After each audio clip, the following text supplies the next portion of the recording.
Rohan Jackson from the West, mate. Congratulations, coaching the West Coast Eagles for a couple of weeks. What does it mean to you? It means a lot, mate. Yeah, it's pretty surreal and just super grateful. You know, a little boy that grew up in country Victoria and from an 800 people town, and now working for the West Coast Eagles, who I loved as a kid.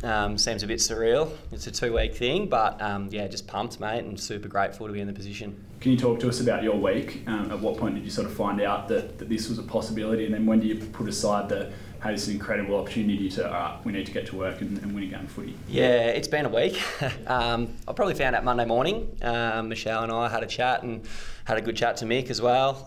Monday morning when we were in Melbourne. I actually stayed in Melbourne. I'm from Victoria, so I stayed in Melbourne an extra night and had some phone calls in the next couple of days and spoke to Mick, which was great. And then we were pretty much straight into business Wednesday. So Mick met with the players, and then I jumped in and just grabbed the players straight away and said, look, we've all got different emotions about this, but it's time to get to business. And I think it was a really good thing to be able to just get out and train and get into it. That discussion with the group, can you take us inside that a little bit? Was it an emotional thing? Was it at training the other day, the vibes seemed pretty high. It seems like the group are really keen to crack it back in under you. Yeah, I won't go into Mick's conversation too much out of respect for him, but he just spoke to the group about, you know, it's time for a new voice and handing over and you know, full respect to him for doing that. And he spoke to the players just beautifully. It was spot on. And then we sort of split up a bit and had some conversations with staff and players, and then all came back in together, and that's where I sort of said, righto, great, it's all done, let's respect each other's emotions and let's bring the energy to the track, which I think the girls are ready to do anyway. And it was probably one of our better sessions Wednesday, and they're just pumped and ready to go for the last 2 weeks.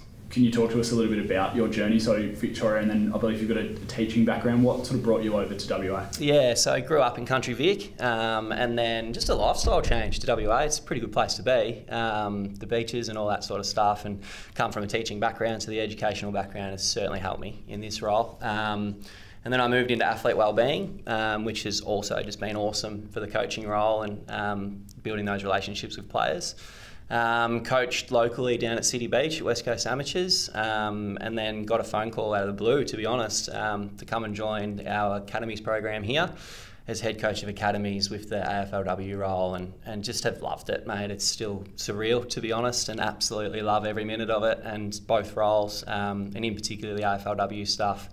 Watching coding football for a job is still very surreal to me, but love it, and the group is just fantastic and just love every bit of it. Was that an opportunity that was born out of West Coast Amos? Is that sort of how it came to be? Yeah, I think so.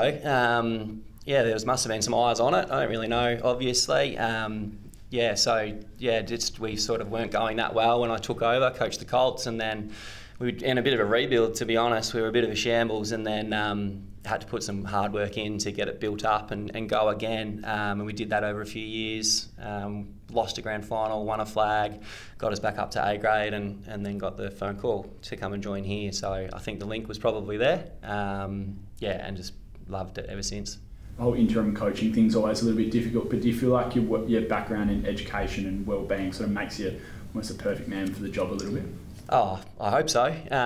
Someone does in this place to ask me. So yeah, it's a 2-week thing, and I'm just going to put everything I've got into it for 2 weeks. And it's just about, for the players, just having fun and just going back to playing footy. We had a conversation Wednesday, and our education session Wednesday was based purely around their strengths, and that's my job for the next 2 weeks, is to help them bring their strengths. And they know what they are. I think we've probably forgotten what they are a little bit when you start losing, and that's been our focus this week. And so for the next 2 weeks, it's just helping them bring that out. So, yeah.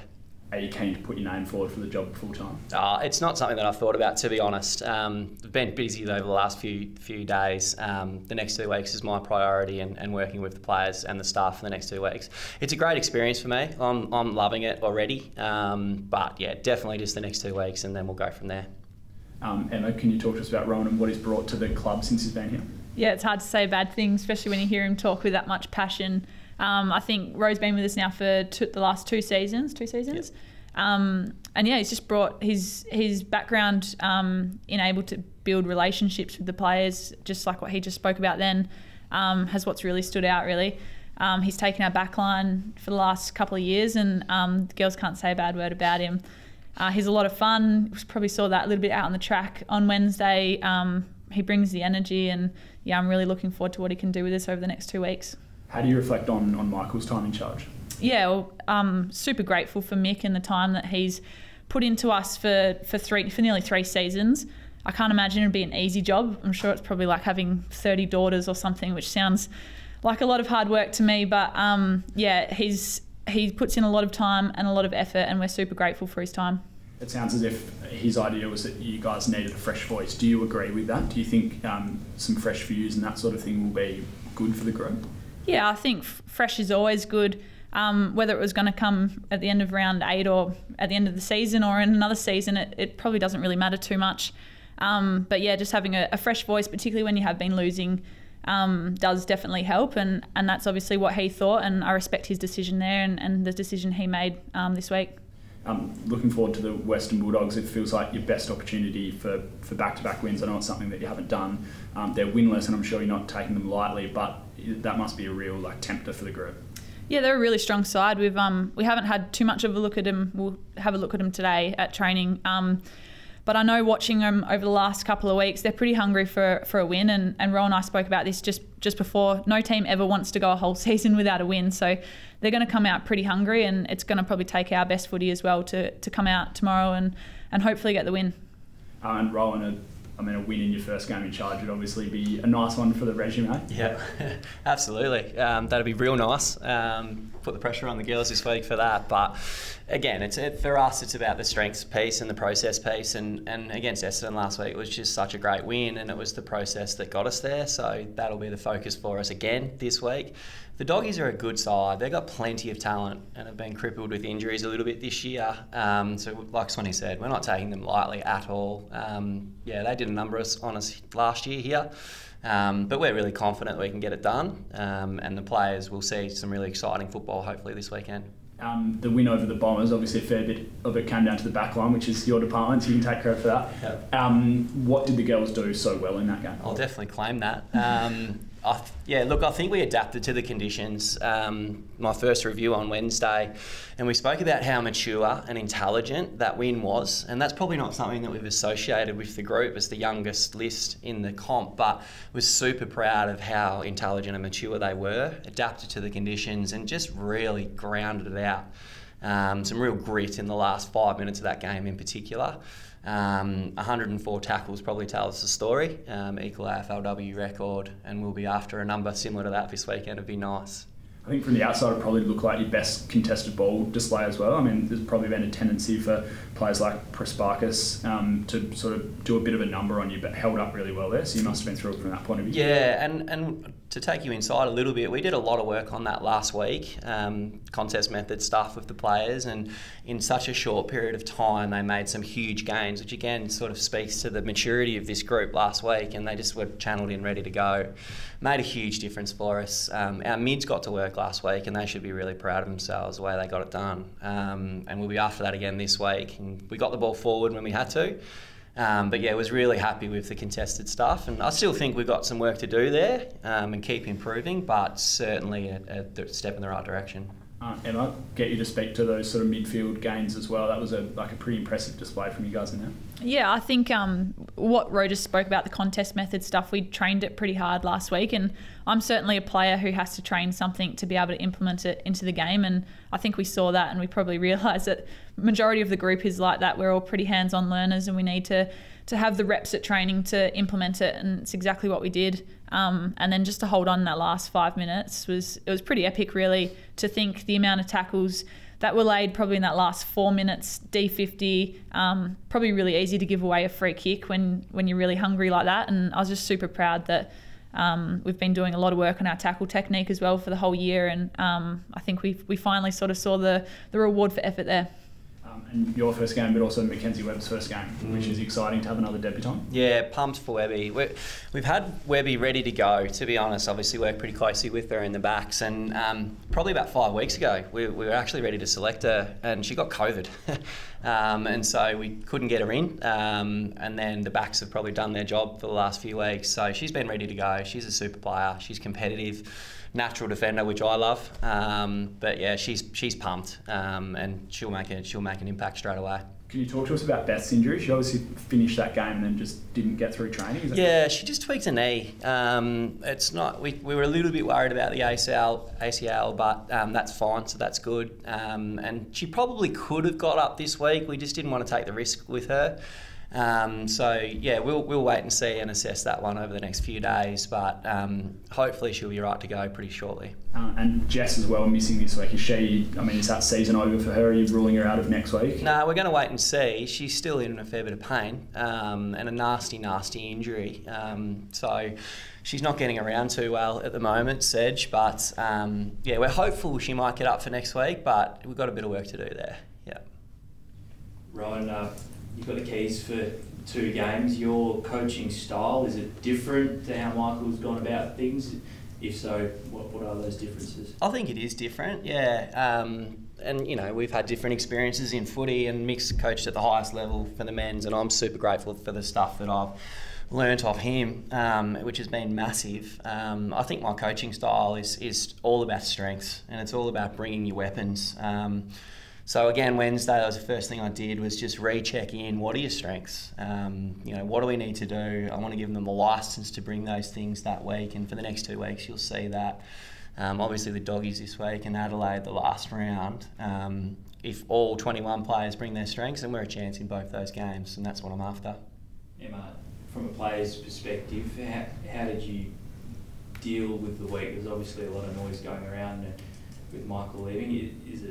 Is it tough? Do you have to step up and get around your group a bit more as well? Just talk us through the week. Yeah, well, it's been a big couple of weeks really for the playing group. But the best thing about this team, I think, we haven't had a lack of adversity. Like, we've been through the ringer a little bit over the last couple of years, and even if you just purely look at win-loss, like we've struggled a little bit at times, and the adversity of this group, the resilience of this group to go through that adversity is just huge.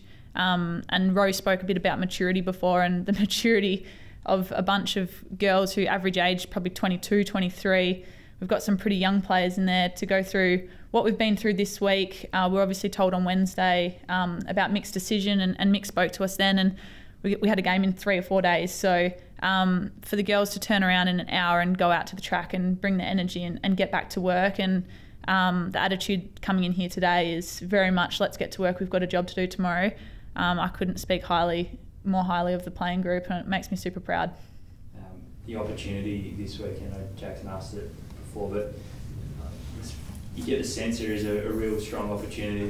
There's a fresh voice. You're coming up a team that's struggled a little bit this year. What does that opportunity do for the group in terms of mentality heading into the game on the weekend? I think one of the best things about the group is that we've sort of never really, despite how much we might have been beaten by the week before or the weeks before going into a game, you know, we've never really gone into a game not thinking that we can give it a red hot crack, and I don't feel like the attitude is any different this week. Rose spoke about bringing our strengths, and that's definitely been a focus for us. And in terms of actually talking about win-losses or the outcomes, we've probably stayed away from that a little bit this week, and focusing on our strengths, and just want to go out there and put together some consistent footy. We did it last week, and last week was a really good show, and good sides are doing that 2, 3, 4 for a whole season, weeks in a row. So I think that's our main focus, is to bring our strengths tomorrow and give it a red hot crack. How proud of the group were you last week? It was a cracking win. You just spoke about it, and just taking that momentum into this week, you know, how important is that? Yeah, it is. It's super important. As I said, like, having a young team, sometimes consistency is hard to get, and you see it. I said this last week, but you see it in the girls sometimes. The young ones, when they come in, one day they'll train like a superstar, and you know, the next week they might go missing a little bit, and that's just on the track, let alone being able to string games together consistently. So I think that's the next bit of growth for us, is to be able to play consistent footy, and to do it for 4 quarters last week, which I think we did, gives us a good opportunity to be able to do it again tomorrow. Rohan, is there a chance of a bit of a change up? Are you going to change too much with the structure and the magnets on Saturday, or is it you just going to try and business as usual? It's hard to change too much. We've got a really solid game plan that we really believe in, so there's no real need to change too much either. I think we'll see the girls hopefully play with a little bit more freedom. Definitely something that I want to put in and is in my coaching style as well. There'll be a couple of structural changes. I won't go into too much detail, but we just want to put on a good show, to be honest. Like you've said, 2 in a row is not something we've done before. We're not shying away from that either. We want to be a side that wins 3, 4, 5, 6 in a row. So let's get to work this week, and hopefully if the crowd comes down, they can see an exciting brand of football, which was a good Saturday afternoon game, so hopefully we can get a few down. The Dogs, they've kicked 25 goals in the last 5 games. They haven't got the results, but they've proven they can score. Yeah. Have you got any things in mind to prevent that? Yeah, Swanee and I spoke about that before actually. They're still kicking scores, the Doggies, which has not been a strength of ours. Hopefully we'll see some change in that this week. I think it probably starts with the mids again. Obviously the mids were so good last week and got to work, and they're really keen to go again. So get the ball in our forward half is a great start. Our backs have done a good job of locking down, and Soph McDonald just does the job week in, week out. So hopefully the contested ball stuff, and we can get the ball in our forward half. It's hard for the Doggies to score from our forward half. So